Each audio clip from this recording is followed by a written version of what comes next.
ప్రధానమంత్రి గారు కాంగ్రెస్ ఉంటే క్రైసిస్ ఉంటుంది, కాంగ్రెస్ ప్రామిస్ చేసినటువంటి రుణమాఫీ ఇప్పటివరకు తెలంగాణలో చేయలేదంటే నిన్న రేవంత్ రెడ్డి గారు హడావిడిగా ప్రధానమంత్రి గారు లేఖ రాసిండు.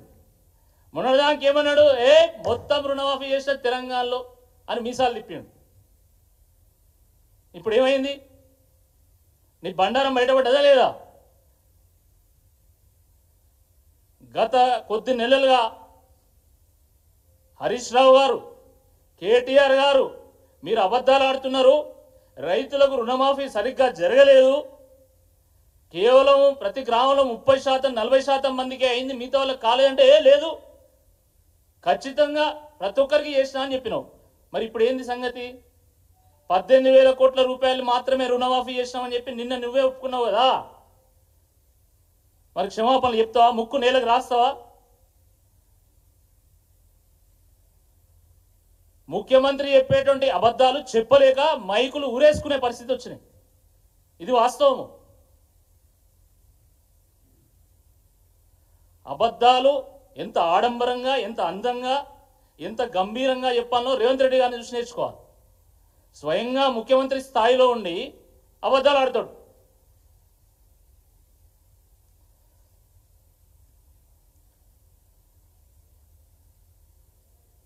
ఎంత ఘోరం అంటే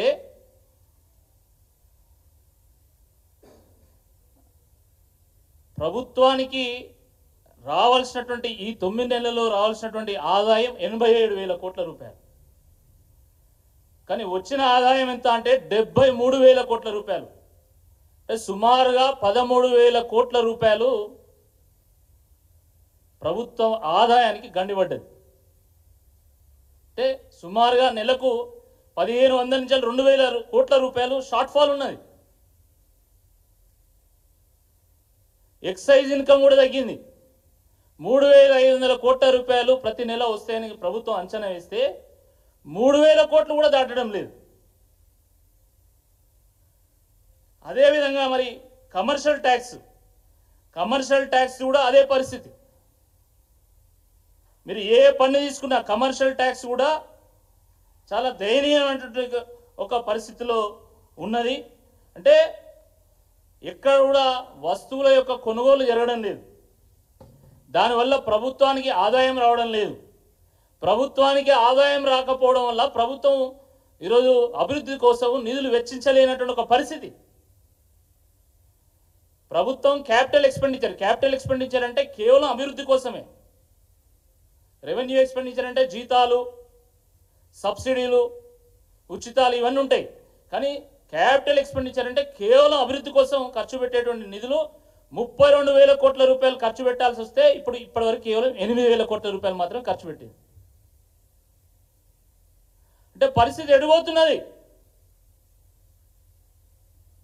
ఆ రోజు బీఆర్ఎస్ ప్రభుత్వము కరోనా సందర్భంగా కూడా, కరోనా సమయంలో కూడా రైతు బంధువు 1 రూపాయి కూడా తక్కువ కాకుండా ప్రతి రైతుకు ప్రతి ఎకరానికి ప్రతి ఫసలుకు 5,000 రూపాయలు చెల్లించింది వాస్తవమా కాదా మీరు చెప్పండి? కానీ ఈరోజు ఏ సంక్షోభం లేదు, ఏ రెసిషన్ లేదు, ఏ సమస్య లేదు, అయినా కూడా అసలు రైతు భరోసా ఊసలేదు. రైతు బంధు ఎంత అందంగా ఉండే, లేదు దాన్ని మారుస్తామని చెప్పి భరోసా చేసిండు. అసలు ఎవరికన్నా భరోసా ఉందా? ఇవన్నీ కూడా అవగాహన రాహిత్యం వల్ల, అనుభవ రాహిత్యం వల్ల, అనాలోచిత నిర్ణయాల వల్ల, విచ్చలవిడి అవినీతి వల్ల, స్థిరమైనటువంటి విధానాలు లేకపోవడం వల్ల జరుగుతూ ఉన్నది. ఆర్థిక సంక్షోభం దిశగా తెలంగాణ రాష్ట్రము అడుగులు వేస్తూ ఉన్నది. ఇంకొన్ని రోజులు పోతే ఫైనాన్షియల్ ఎమర్జెన్సీ డిక్లేర్ చేసేటువంటి పరిస్థితి వస్తుంది తెలంగాణ రాష్ట్రంలో. గుర్తుపెట్టుకోండి.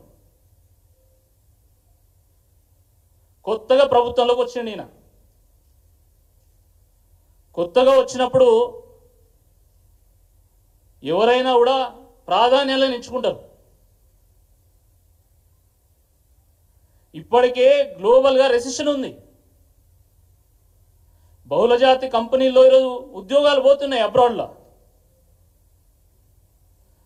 అది మన దేశాన్ని కూడా ఇంపాక్ట్ చేసేటువంటి ఒక పరిస్థితి ఉన్నప్పుడు ఎంత జాగ్రత్తగా అడుగులు వేయాలి కొత్తగా ఒక ప్రభుత్వం ఏర్పడ్డప్పుడు. కానీ ఈయన వచ్చుడే కూల్చుడు మొదలుపెట్టాడు. ఎవరైనా వచ్చిన వాళ్ళు కన్స్ట్రక్టివ్గా ముందుకెళ్తారు, కానీ ఈయన డిస్ట్రక్టివ్గా వెనక్కెళ్తున్నాడు. ఎవరైనా వీలైతే నిర్మాణం చేస్తారు, కానీ ఈయన కూలుస్తున్నాడు. ఎవరైనా వికాసం వైపు అడుగులు వేస్తారు, కానీ ఈయన విధ్వంసం వైపు అడుగులు వేస్తా ఉన్నాడు.